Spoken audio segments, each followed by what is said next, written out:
everyone, my name is Thalia and I'll be talking about Kuroko no Basket Season 3 Episode 9.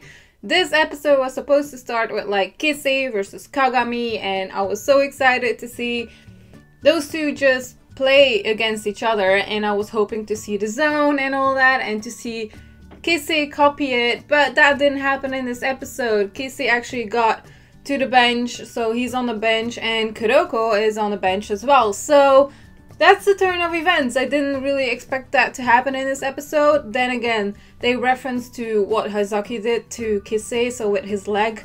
He was already injured, and I was already wondering like what happened with that, because he seems to be playing very well, and you know, it's like nothing is wrong with the leg. But then we actually saw in this episode that, okay, Kise, you do need a rest, and you can only play in the last 2 minutes of the game. So he got pretty pissed about that, and I can understand why. I mean, we're not gonna see Kise until the last 2 minutes.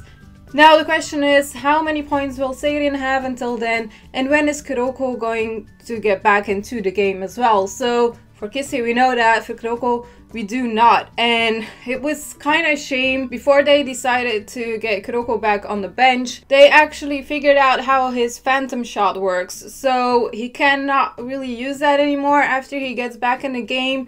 And you know, it does seem that Kuroko wasn't really sad about it. He just got more excited for Kagami, and he really believes in Kagami to just nail it, and he did. I mean, he's playing so good right now.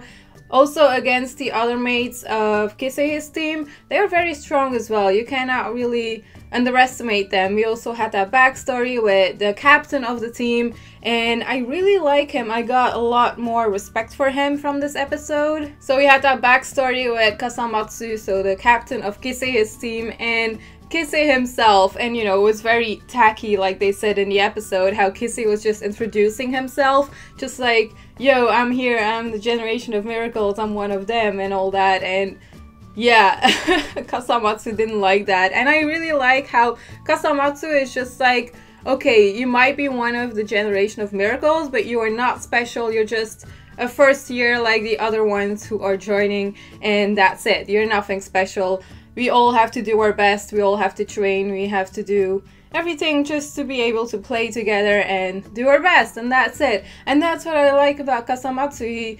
He doesn't take anyone else to be like special from the team. I mean, Kise is a little bit special, but still Kise is just one of the other players of the team. He's not like, ooh, the best and we need him and all that, because they showed us that in this episode. Kise's team can perfectly play without him, and their teamwork is just awesome how they showed us that in this episode. So I really enjoyed that. I also like just how Kagami was just going for it, and how Teppei was helping him, and the captain, and yeah, it was just a very enjoyable game. Especially at the end of the episode, we had that slow motion part at the end, and that was just very intense. I was like, wait, what's going to happen? It's going very slow. I mean, yeah.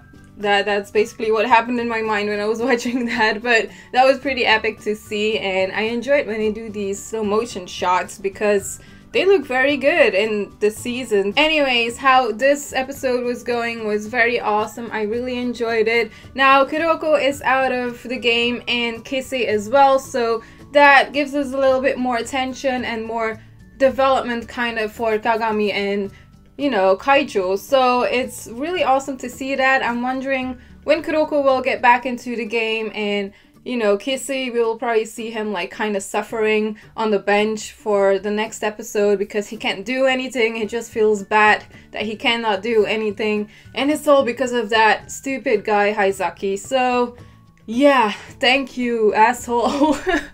I mean, I really didn't like him, and now for what he did in like the first part of the season comes back now in this important match, so it kind of sucks. But I feel like Kise can do it, and I feel like Kise and Kagami just have to get into the zone, and that will happen in the last 2 minutes, I think. I don't know, I'm just so sure it's gonna happen. Also because Kise was talking about Kagami in the beginning of this episode, that he really thinks that Kagami is one of the generation of miracles. He just does it different than the other ones do. I just can't wait for the next episode. It's gonna be awesome. I want to see more awesome teamwork as well. It's been going great so far. The animation is on point as well, and I have no complaints so far. So let me know in the comments what you thought of this episode. Did you like it or not? And what do you think will happen with Kuroko and Kise and, you know, the teams, without spoiling from the manga. And yeah, that's it. I will see you next week with another review of Kuroko. Bye.